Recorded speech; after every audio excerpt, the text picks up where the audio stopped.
Infernal Blessings. We are back with another video. It's going to be a quick one. This ain't going to be too long. A couple quick announcements again. Yearly forecast readings are winding down, about another week or two. So again, if you want to book your 2024 yearly forecast reading, you want to get that in now, that will be shutting down in the next couple of weeks. All right.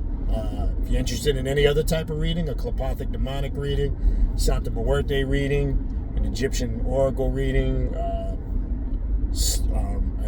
shadow work reading, a deity reading to see what spirits walk with you, or maybe you're interested in a spiritual consultation, shoot me an email, khnum19@gmail.com.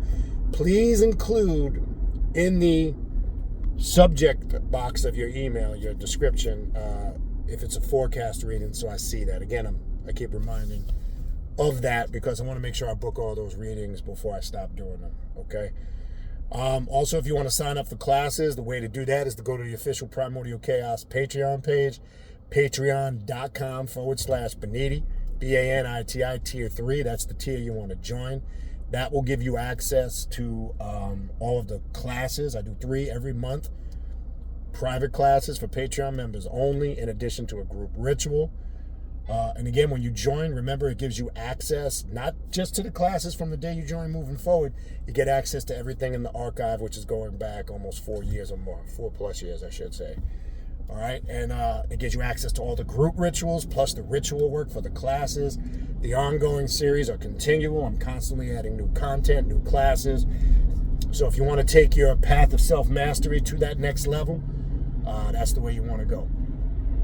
Okay? Again, it's for that individual that rather than just be the YouTube watcher or the book reader, if you want to be that individual that applies the work, that's the way to go. Patreon.com/Baniti, Baniti, tier 3. Check us out on Instagram, Primordial Chaos 9, one word. Facebook, Primordial Chaos, 2 words. I also upload all this new YouTube content to the Facebook page. Also, check out the Primordial Chaos podcast, which is available on Spotify and all major podcast platforms. The direct link to the podcast, along with my contact email address, the social media pages, the direct link to the Primordial Chaos Patreon page for classes, all of that is in the description box of this video that you are currently watching, okay, right now. All right, so like I said, this ain't going to be too long-winded. I've been talking about a couple of different things in these last several videos. As I told you, I would kind of touch on some occult aspects or esoterical aspects of, the Jesus character. We've been touching a little bit on that. We were talking about in the last video, was he initiated into the Egyptian mysteries, right? So what I want to continue on this particular one, okay? As we navigate through some of these stories. This one I want to focus on is going to go, not backtracking, but it's going to go back to the core aspects. It's going to be a simple video simply describing, was the Exodus real? Okay?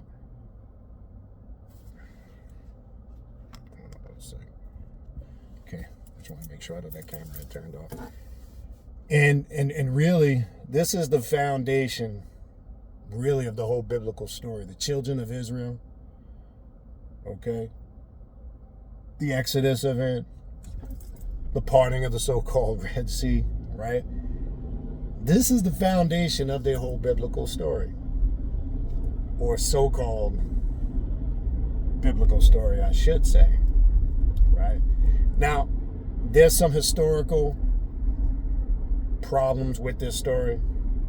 There's some historical problems with some of the records that would, in ancient Egypt or Egypt, that would have a record of these stories.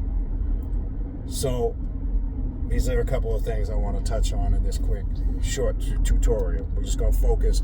Did the Exodus happen in the Torah spoken of in the Old Testament, the book of Exodus? Did the Exodus out of Egypt happen? Who was this character, Moses, and who were the Israelites? Don't focus just on them key points. Now, let's look at according to the biblical text. It says that a group of people called the Israelites resided in Egypt for 430 years, and then a character named Moses led them out of Egypt into the so-called promised land that Moses, by the way, never seen. He passed away. Aaron was the one that so-called saw it when you read the story. But anyway, it's another story. Now, when you go into any Egyptian records, there is no Egyptian archive or record of any group of people called the Israelites by that name, by that title, that were in bondage in Egypt for 430 years. This poses a problem. You would think if any group of people spent that amount of time in bondage, there would be a record of it somewhere. Okay, so let's establish that. Also, when you look at this story, the other problem is when you read the biblical text, it claims that Moses, the Pharaoh that he's speaking to in that story, was Pharaoh Ramses. Okay? When you look at the timeline, and you look at the biblical timeline of the character Moses, and then the historical timeline of who they're calling Ramses, that they're claiming it is in the Bible, those time frames wouldn't match up either. It'd be historically impossible. Okay? So these are just the beginning of the inconsistencies of this story. Okay? So we got an issue. We don't see any Egyptian record with anybody called Israelites. We don't have really any historical proof of any of the prophets, really, technically. We don't have any historical proof of Noah's Ark, just theories of where it landed on Mount Arafat, where it landed in. There's just so many theories out there on where it could be. You would think something that big, there would be some remnant of it. And I'll do a video on Noah's Ark on a whole nother. And these are some of the things, by the way, just to let you know, we talk about in the Esoterical Occult Bible Study class. We go through all these stories, literally, from Genesis to Revelations, and we're about to get into the Quran, right? And we're about to go through all 114 chapters of the Quran, just so people can have a better understanding of that. But anyway, so what is this story about? Who are these people, and who really is this character Moses that they're talking about? Well, let's look at the name Moses. You'll hear terms Moses, which comes from a more modern day Greek, Latin, and English term. You have Moshe, Musa, Moshe in Hebrew, Musa in Arabic. It means he who's drawn from water, he who's drawn out. Musa, Moshe, because we know the story when they were seeking to annihilate the Israelites, right?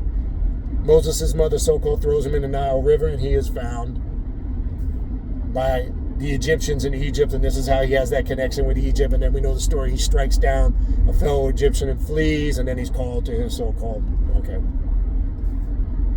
But it means he who was drawn forth from where? The water, because he was pulled from the water. Okay? Now, there's no character on any Egyptian records named Moses. This poses a huge problem. Okay? Now, when you look on the Egyptian records, there is a character and there is a group of people that fit this story or narrative.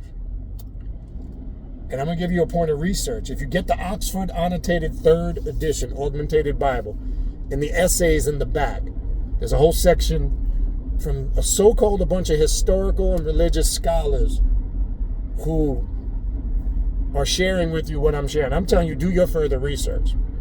But I'm giving you something you can go refer to, and whatever additionally you decide to further your research on this, do it. We see a group of people called the Hyksos, or the Shepherd Kings, who came into Egypt, and they were considered invaders.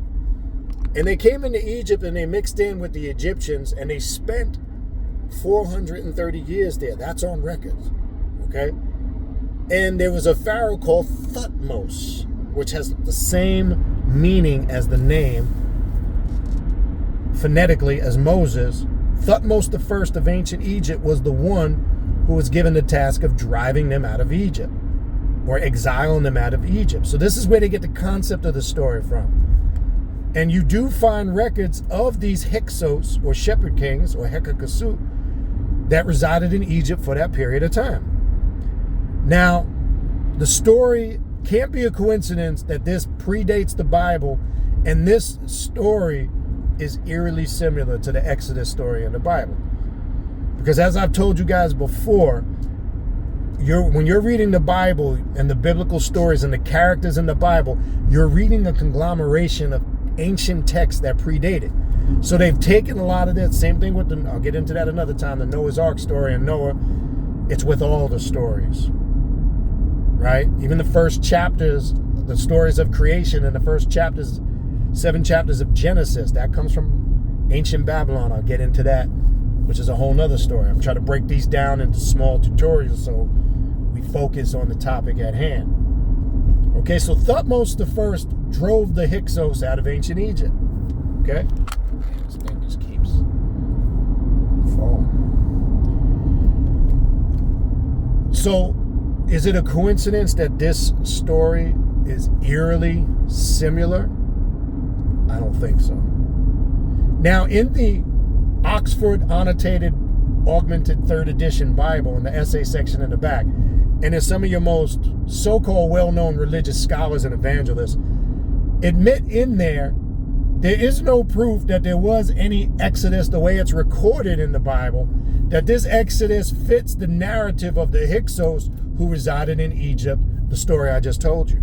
They also go on to say is that the Exodus more than likely was several different events of several different people, but when the Bible, notice they say the word storytellers, came together and put the text together, they infused an aspect of several different stories.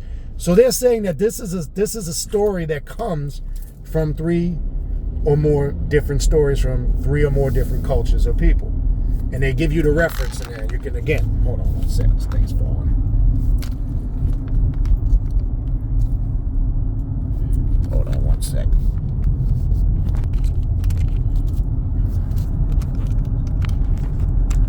All right, I think I got it. Technical difficulties, bear with me. Which is like double cheeseburger. Thing turned around. All right, I'll fix it a little better when I stop. So again, in this essay section in the Oxford Annotated Bible 3rd edition, they allude to everything I just told you, and they're giving you resources, things you could check. They even refer to one small exodus of a group of people. I believe it was in Yemen. You'll see it in there. This is important to know because it confirms. Now, the crazy thing about it is these are some of the top evangelists and biblical scholars in the world. Your so-called Billy Grahams, all those, I can't, the nutbags, that all their names don't come to mind right now, but you know who I'm talking about. All those type of people and so-called scholars and translators of the Bible. Okay, I'll fix this camera when I stop. I know it's a little jacked up. But the important thing for us to understand is we must understand the origins of these stories, because that's going to break the religious indoctrination that was placed on us, from a very early age. There we go. Okay? And that's the purpose of the Esoterical Occult Bible Study class. Okay? To go through all these stories. Okay? Not to bash people, because yes, you could take this information and really open a dialogue with a religious person that they may not like. But that's not what the class is for. The class is for us to learn and get a greater understanding of these things. Because some people think they're past this. Now again, if you're past this subject, this may not be for you. Right? Because not everybody is still to a level or a degree affected by religion like that. But there are a lot who still are. So some of these topics and videos must be made for those type of people. Okay? And some of us can use this information to maybe educate and teach others who want to learn deeper than what they've been told on the surface. So it gets a little confusion when you read, or it gets confused when people get confused when they read these biblical stories, because they're reading bits and pieces from cultures and texts that predate the Bible. Look, all we have to use, people, here is basic common sense. Sometimes basic common sense answers questions. Okay? When you look at the three monotheistic religions, and they're very young in age when we refer to knowledge.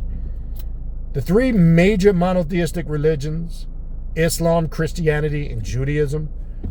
Judaism being the first or the father of the two that preceded. Judaism is roughly a bit over 6,000 years old. Christianity is a bit over 2,000 years old. Islam's 1,400 plus years old, which is the baby of them all. Okay? We know our history, our existence, knowledge of this planet goes well beyond 6,000 years. So when you accept a monotheistic religion, be it Judaism, Islam, or Christianity, you're accepting a 6,000 year lineage. Okay? We know this earth has been here way beyond 6,000 years. We know life, human beings, life form has inhabited this planet well beyond 6,000 years. Okay, because people can't explain stuff like something everybody's familiar with, the bones of Lucy found in Africa, right? Through carbon dating, go back millions to billions of years. Okay, so what was Lucy? Was she from the tribe of Israel? What culture was she? What religion was she, or did what we're calling religion today at that time even exist? Or was it even something that was a factor at that time? Okay? These are the points to get you to think outside the box, to remove your mind from that structure of religious dogma if you're still confused about it. Okay? Now, if there is an inconsistency and a contradiction in the story of the Exodus, that's the foundation of the Bible. Okay? Because now there's a whole nother point I bring up. Prior to the law being revealed to Moses and the children of Israel, they couldn't have been practicing Hebrews or Jews prior to that, because the law didn't exist. So what religion were they prior to Moses? That's a whole nother story for another time. And we elaborate on that in the occult class. Breaking down what was Adam up until prior to Moses. What was the religion? They weren't following what we're calling the Torah or the law, because the law didn't even exist at that time. And the answer to that is simple. It's in Genesis chapter 4, verse 26. I'll elaborate on that more at another time. But my point is, if there is inconsistencies, contradictions, and inaccurate historical documentation and facts that don't support the Exodus story, the Moses character, and the 12 tribes of Israel, that poses a huge problem for the religion, or the three major monotheistic religions. Okay? That's my point. That's what I'm trying to get at. Okay? So my thing is, don't just come with speculation. Don't just come with theories. You would have to show me. And the Egyptians were meticulous in keeping records. So if you can't produce an Egyptian, and I'm not talking about you taking something and you trying to fit the narrative of the children of Israel, I want to see something with that name on it. I want to see something recorded in ancient Egypt with the name of Moses on it. Okay? And you can't show me the story of the Hyksos, because that's not the children of Israel. Okay?